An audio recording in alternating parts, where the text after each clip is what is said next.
საქართველოში მოქმედ ქართულ და საერთაშორისო ავიაკომპანიების წარმომადგენლებს შეხვდა ეკონომიკის მინისტრის მოადგილე. განიხილეს სამოქალაქო ავიაციის სექტორში მიმდინარე პროცესები. მარიამ ქრივიშვილის განცხადებით, ზაფხულის სანავიგაციო სეზონის პიკური პერიოდისთვის ავიარეისებს 60 სამგზავრო ავიაკომპანია შეასრულებს 118 საჰაერო ხაზზე. კვირაში დაახლოებით 735-740 სიხშირით. მისივე ცნობით ეს დაახლოებით 5-6%-ით მეტი იქნება 2024 წლის ანალოგიურ პერიოდში შესრულებულ ფრენებზე.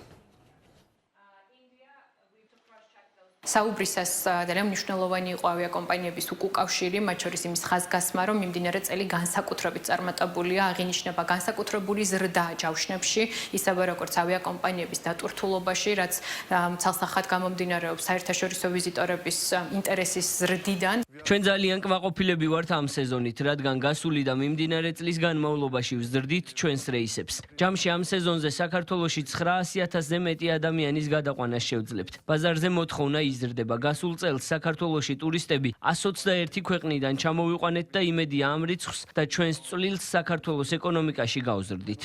იარასტანა ამ ზაფხულს სიხშირეებს გაზრდის. ალმატიდან თბილისის მიმართულებით კვირაში 10-ჯერ ვიფრენთ, ხოლო ასტანიდან თბილისის მიმართულებით კვირაში 4-ჯერ. წელს ვაპირებთ ახალი პირდაპირი რეისის გახსნას ატირაუდან თბილისში. ეს არის ჩვენი პირველი რეისი ყაზახეთის დასავლეთ ნაწილიდან. რეისების სიხშირის გაზრდით გეგმავთ უფრო და უფრო მეტი სტუმრის ჩამოყვანას, ძირითადად ყაზახეთიდან, რომლებსაც ძალიან მოსწონთ საქართველოში სტუმრობა.